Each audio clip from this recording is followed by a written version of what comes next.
So today I'm going to show you how to use the vehicle coverage function.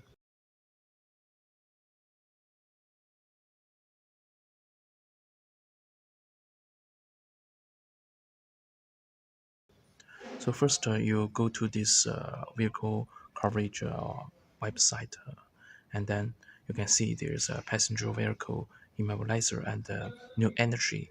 This is all about the car models and you can choose like recite. All the service functions are displayed here.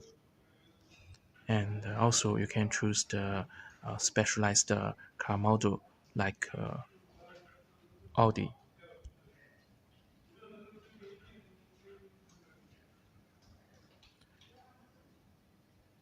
So if you don't choose the menu, it will show all the car models and functions. You can choose the car model Audi and select the submodel like Audi A6, and also choose the year.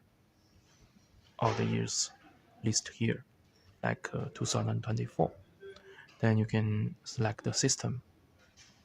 You could see the systems which we can diagnose are listed here.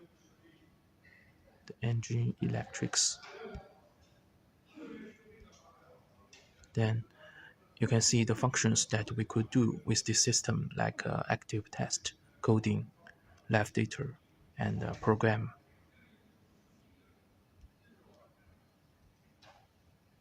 Also about the sub function, if it will list here as well.